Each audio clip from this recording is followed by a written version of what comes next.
Hey guys, how are you? Whew, okay.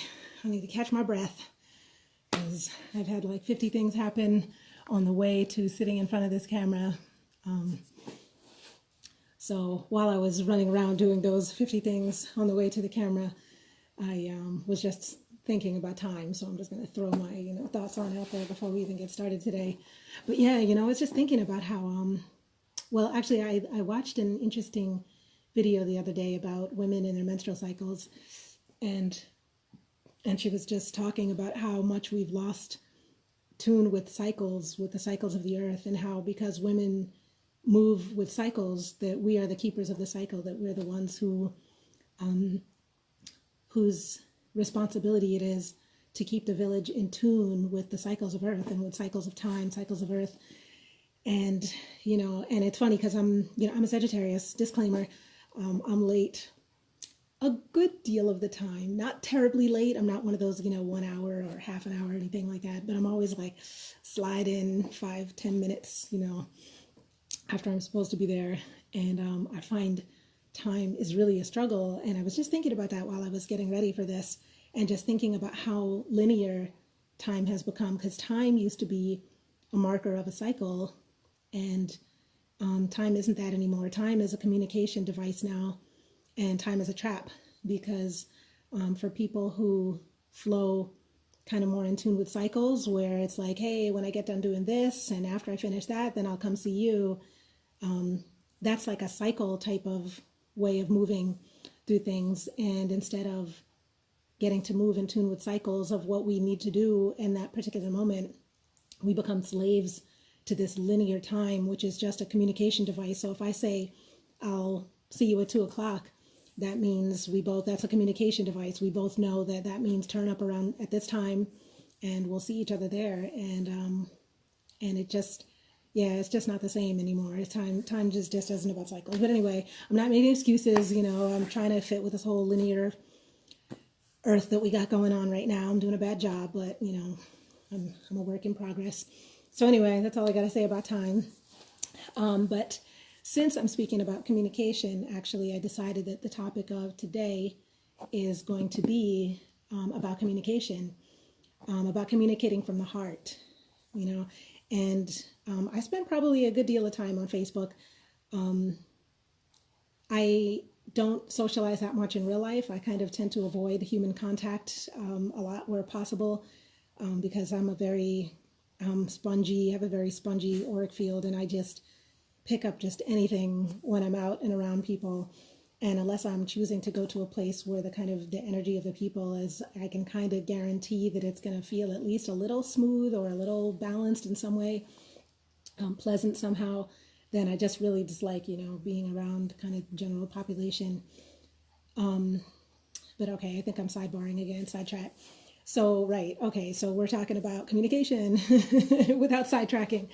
So, the one thing that I've noticed just about kind of in the communication, just over the years too, has obviously gotten better, and I'm getting better at kind of tuning into people who are a little more, just know how to respect themselves and present themselves in a better way on social media, and also who know how to listen to other people better.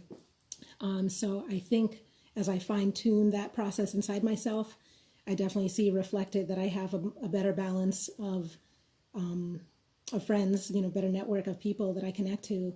And there's just a lot more respect. There's a lot more ability to have like a calm energy. But there do come those times when we just don't see eye to eye and, degrade into like, no, my opinion, no, my opinion, no, my opinion's better. No, I know more. And just, start slinging back and forth.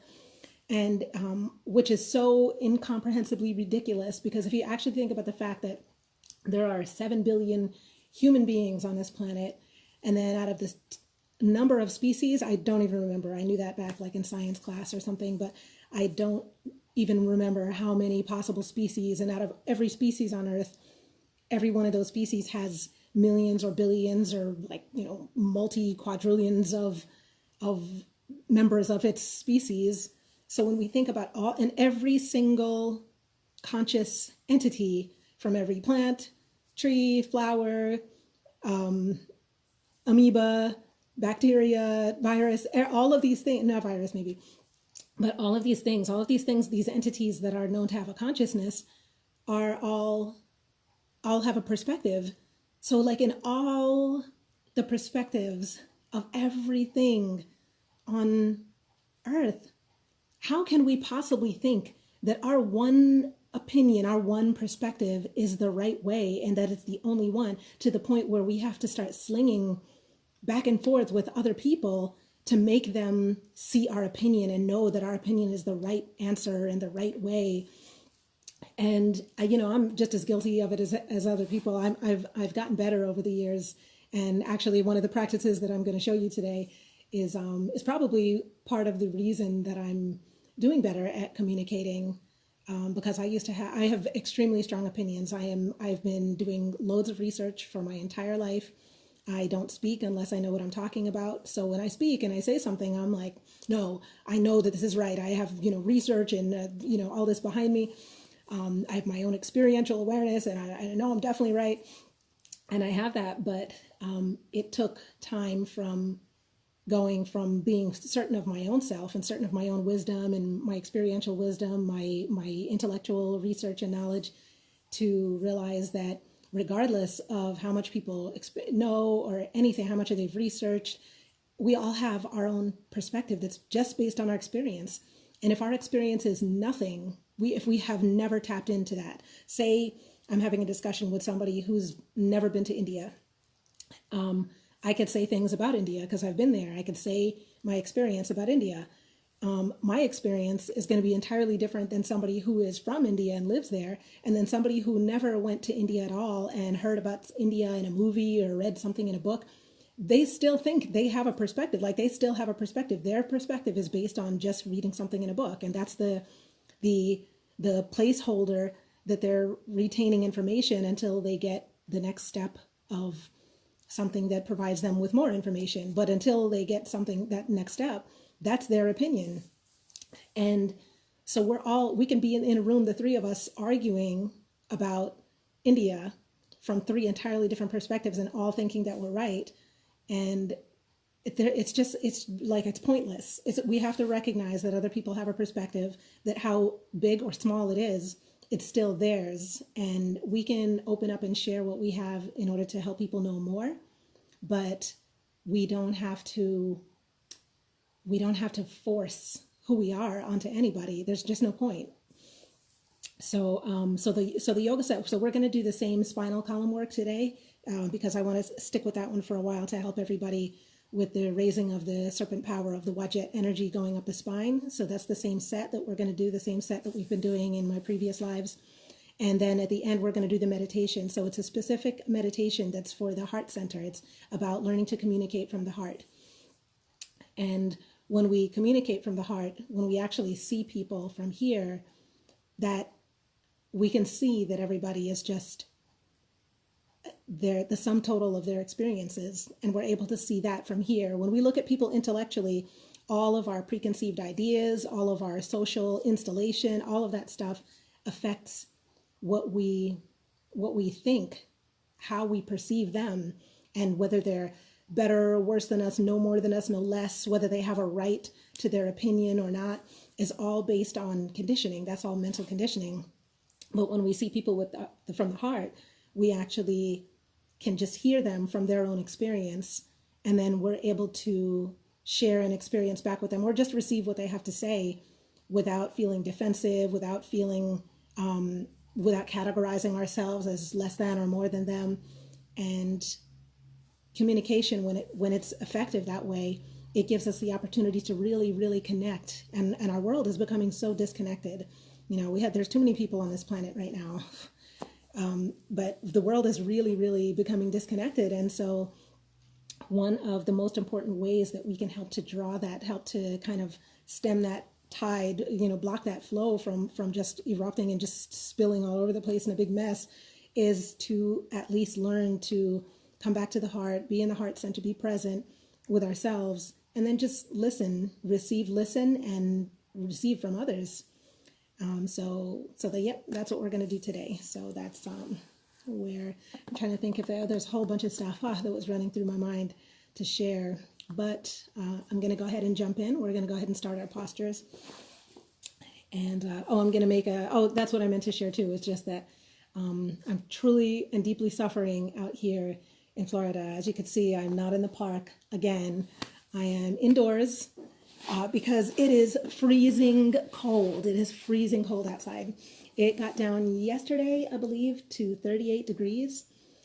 And that's not our kind of temperatures out here. We don't even own clothes. The heating systems don't even, stand up to withstand those temperatures.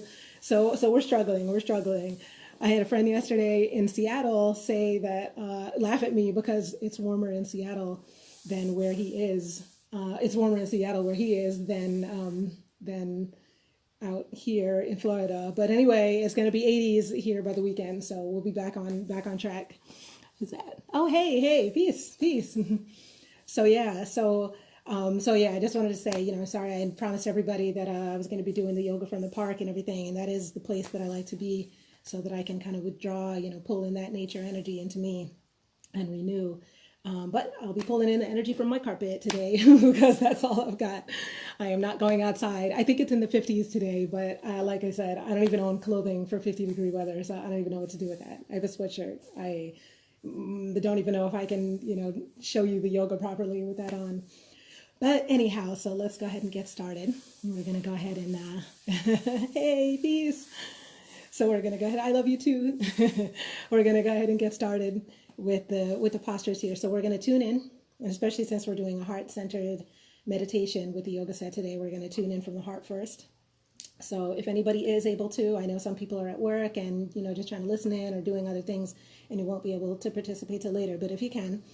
So we're going to go ahead. You're just going to come up on the knees like this. Heart in the beginning here, hearts, hands together, because this helps to join the energy from the two halves of the body. Put it in front of the heart. And just take a deep breath. And exhale. Deep breath. And exhale.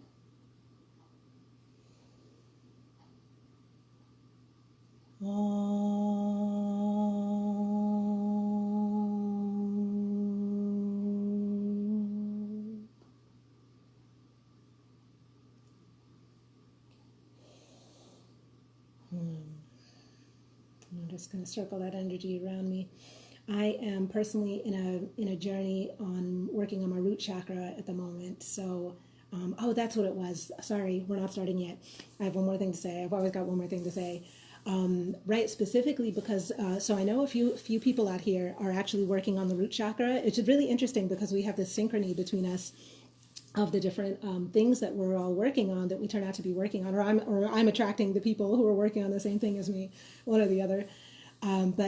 So working on the root chakra, one of the foundations of a root is the ability to feel safe, to feel secure, to feel at peace in your place in the world, and at peace with your space among your tribe, to feel like your needs are being met. And when the root chakra is out of balance, there's a fear of loss, a fear of lack, a fear that we're not going to get the things we need, that life is not going to provide for us. And through life, obviously, the people who are in our lives are the representation or the mirror or the reflection of the universe, of everything. So if we feel the universe isn't providing for us, that's because we feel that the people, situations, the things that are going on around us are not providing what we need in order to sustain ourselves. And one of the main issues when people develop that fear and have that problem in the root chakra is that they learn to be afraid to ask for what they need. So again, this is the other aspect of learning to communicate from the heart that I wanted to bring up, because it's not just about making sure that we talk to each other respectfully, but at a deeper level in connection with the root chakra. In order to be able to feel fulfilled by life and feel that we're getting everything we need, we have to be able to ask for what we need from our real selves, when we really understand and feel who we are and what we need inside, and feel that we have the right to ask for what we need from the world around us. So these two things go hand in hand. It's really important to, in the process of opening the root chakra when it's stuck or blocked, to activate the other chakras into the root, and make sure that the root is being fed from all its different places so that we're able to say what we need, so that we're able to feel what we truly need, so that we're able to feel a sense of our own power, that we can get what we need, that we can intuit what we need. So all of the different chakras, they all weave into each other. So as we focus on one, we still need to bring that balance up so that the others get, so that the others are serving their function inside that chakra too. So, okay, all right. I'm going to stop talking for real this time. And let's go ahead back to our meditation here to begin. So, okay, so the first thing that we do, we're sitting down here, and we just want the legs crossed, okay? So we're just going to hold on to the legs here. I hope that you guys can see me okay. Okay, so we're just going to hold on here. There. Yay! So we're just going to pull the spine forward and arch backward. So if you guys haven't joined me for this one before, I'm going to turn to the side so you can see what we're doing here. So we arch, we roll the hips forward, and the heart opens up here, but we don't want the head to tilt back. So we don't want the entire body to arch. We want the head to stay straight forward, and then this part of the body is rolling back and forth. So that's how that's going to look. So we're going to go ahead and begin that, and when we do that, we're going to take a quick, deep breath. And we want nice, strong breaths. The breath is the foundation of everything. And how much oxygen and how much carbon dioxide there is in your body at any given time is also sending messages to the hormone centers, to the nerve centers, to your circulatory system, and explaining to it what state you're in right now. So when your body is highly oxygenated, that's another way that your body senses that it's in a place of peace and that it has what it needs. So we need to learn how to breathe, to take in all the breath that life has to offer us, and make that exchange.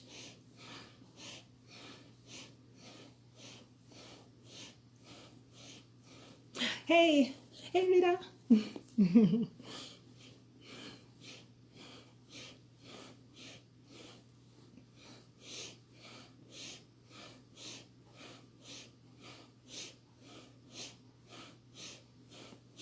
All right, keep going, another 20 seconds.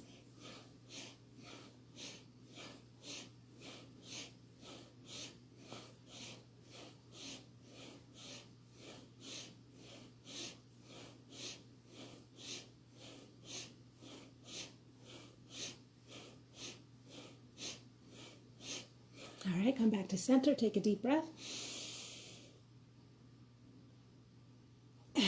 And exhale slowly. All right, and then we're going to come up onto the knees here. We're going to sit, and we're going to do the same thing again. I'll just show you from the side again. So we're just sitting here with the legs down. If this isn't comfortable, you can always grab a pillow and put it under here if it makes it more comfortable for you, or if not, because sometimes people have knee injuries or it's really, really tight in the shins there. So you can come up, and I don't know if you can see me, there's my foot. Just put it down there and just sit up high. But if you are able, the best position for the root chakra and for the spine is just to go down like this. So just, as I mention every time, just make sure that you're aware of your body. So don't do anything, don't push yourself past what feels okay. It's okay to feel a little bit of discomfort, but if you feel any kind of pain or anything like that, make sure that you adjust yourself in a way that still feels good for you so you can get through the set. Okay, so we're going to do the same thing again.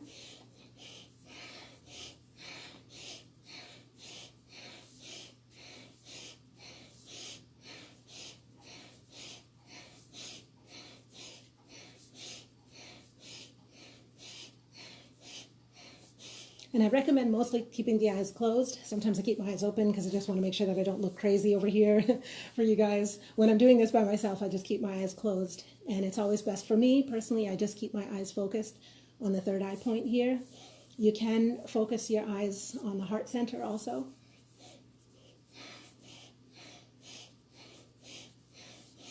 And 30 more seconds.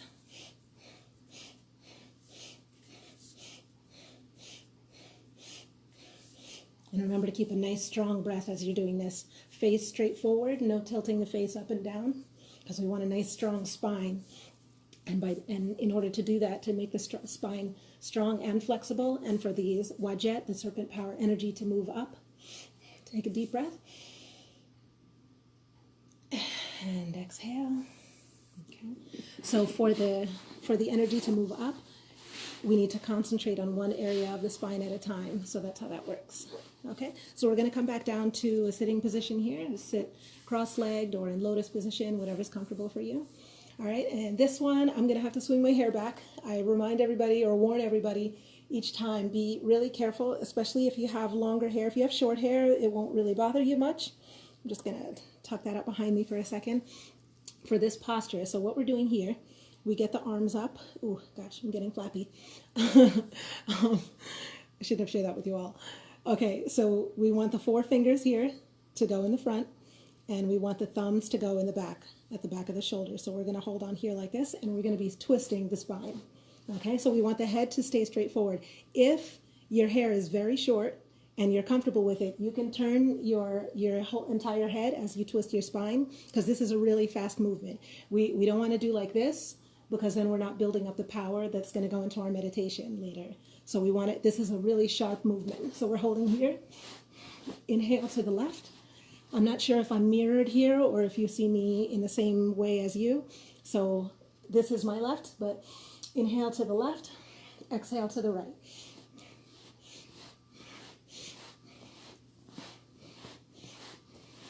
And you might hear your spine cracking in places that haven't moved in a while. And this is also, this is also a good massage for the kidneys and a massage for the lungs also, for the upper lungs and all the way at the tips of the bottom.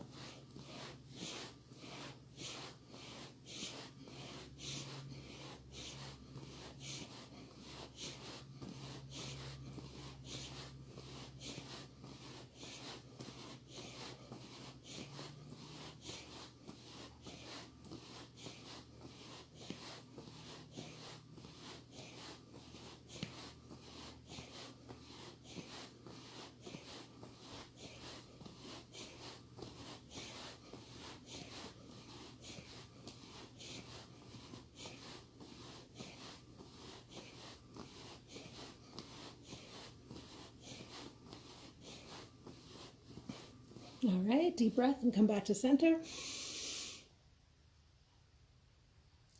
And just lower your elbows slowly and then bring the hands down to the sides.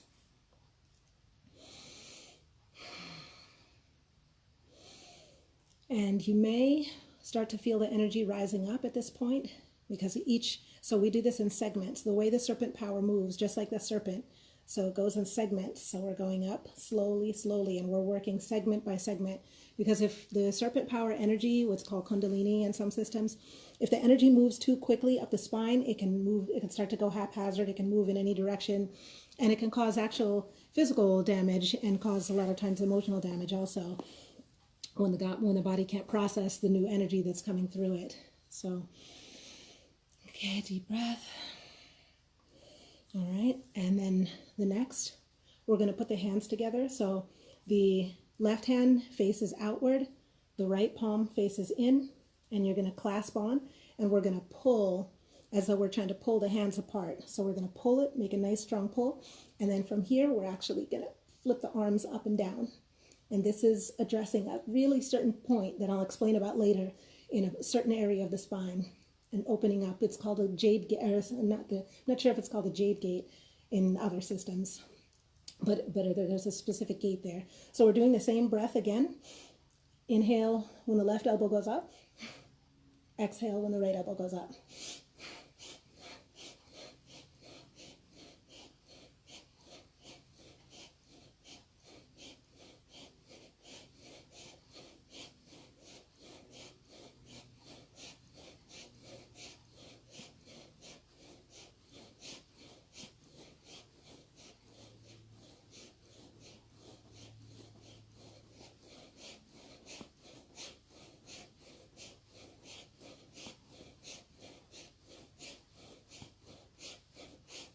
Deep breath in, and pull, and exhale, release the arms down to the side, and just take a couple slow deep breaths, and you might feel your heart just kind of opening up. That whole heart center area is going to be opening up there. Okay, so now that we've opened that gate, we want to make sure that the energy that's going up here is fine. So we're going to twist side to side now. So we're going to inhale when our head is to the side, exhale to the center, inhale to the side.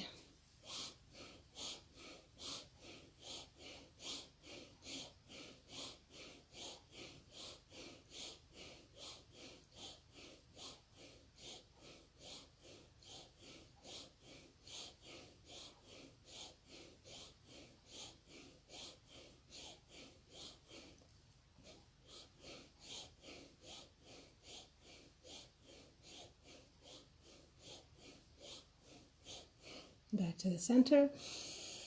Deep breath. Good.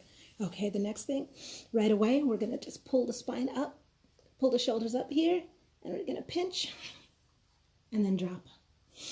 And then inhale sharply as you pinch and then drop.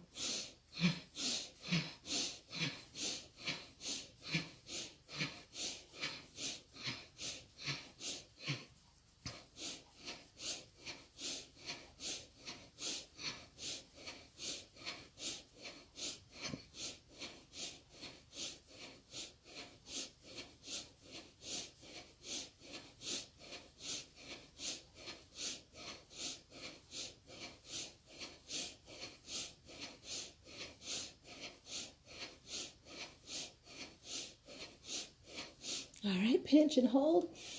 Deep breath in. And exhale, and then immediately drop the chin to the chest. And then just roll the neck around.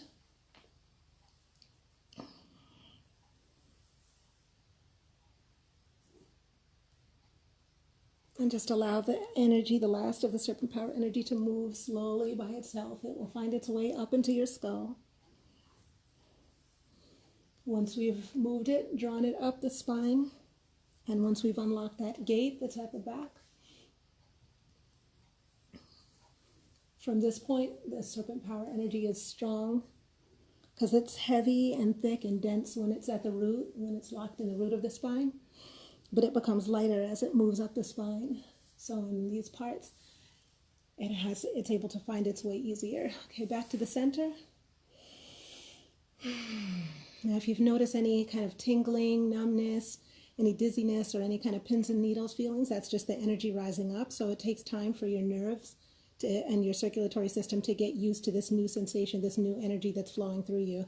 So don't feel alarmed. If you do feel dizzy or anything like that, you can just grab yourself a drink of water. Just hold off for just a second.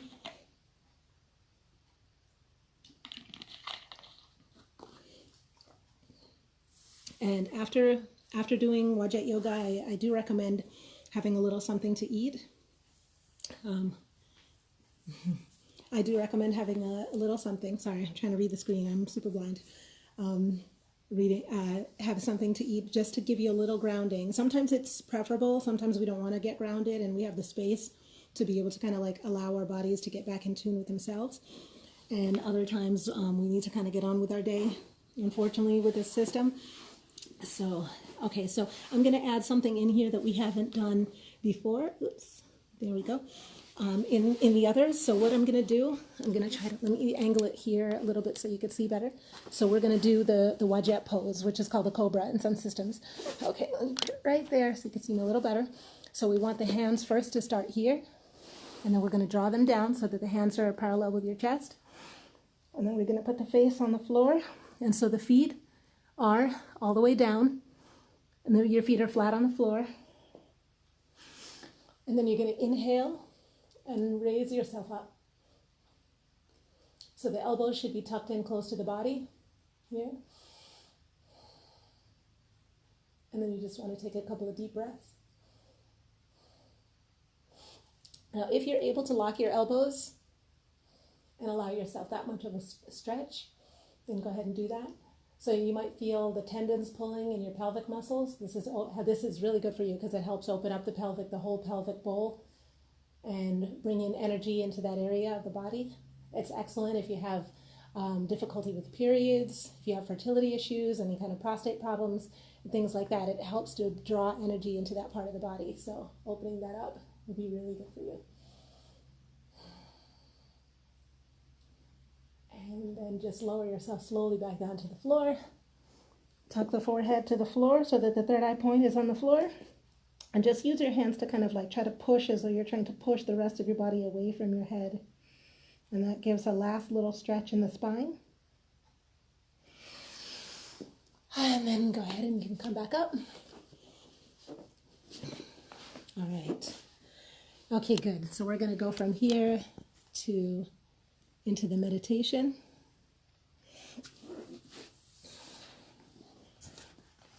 Okay. So we're going to go into the heart meditation now. All right. Okay. Hair looking all kinds of crazy. That's okay. At least my nail polish is tight today. I removed it all. I hadn't taken off my nail polish since Halloween. I know I kind of laugh at myself about that the last two classes, the last couple of classes. But okay, so anyway, enough about me and my upkeep. And okay, so we're going to go back into a sitting position here. Okay. We just want to draw this in. So what we're going to do here, we're going to take the left hand and place the left hand over the heart. And the right hand is going to come up here like this. And then we're going to take these two fingers here, if you can see like this. So we're going to throw up some gang signs. We're going to go throw up some gang mudras. These are the gang with the health gang here. So we're going to put the hands like this. And you put the hand here. And so we want the hand to be as close to the ear as possible. So you want it not to be sitting in front of you or anything. So you want it to be with the elbow tucked by the body and the hand pulled back.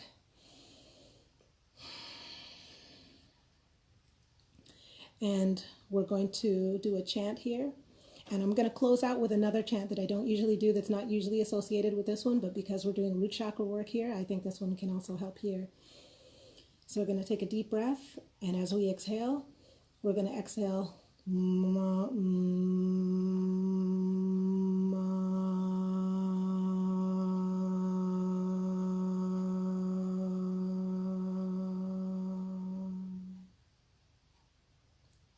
make sure the spine is nice and straight. Inhale.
I'm going to do one more.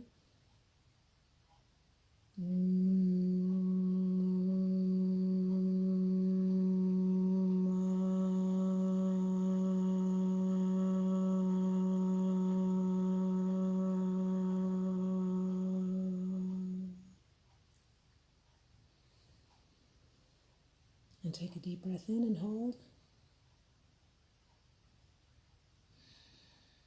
And exhale. Now normally that would be the end of that posture, but we're going to continue and we're going to do another minute. Normally when you guys do this video on your own, you want to do that posture for 3 minutes, that meditation that we just did. You want to do that for between either 3 minutes or 7 minutes. Depends on how long your endurance is. Meditation can be difficult. Sometimes sitting still in stillness even if we're doing a chant or something is a little difficult. So now we're going to go straight down. We're going to bring this hand down here so that it's sitting like almost like a cup right underneath the navel. So belly button's here. So we want the hand to sit kind of right down here. And we're going to do the chant for the root chakra also. So hand stays on the heart. Deep breath in.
And one more.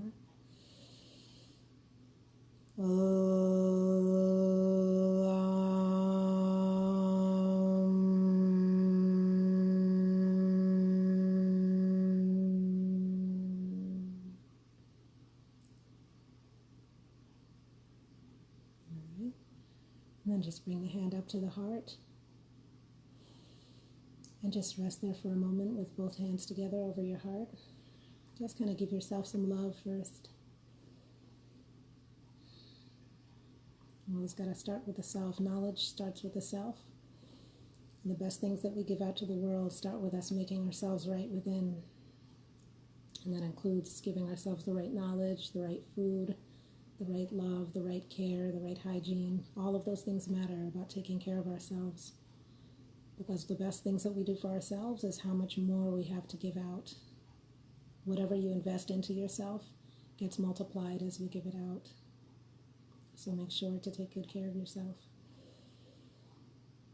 And just make sure that you reach down into yourself and understand from within you that your needs can be met. Your needs are being met. The things that you want may not always be met, but that can be changed too. But first we have to develop that power. And then just exhale, bring the hands down to the sides, either something like this or here.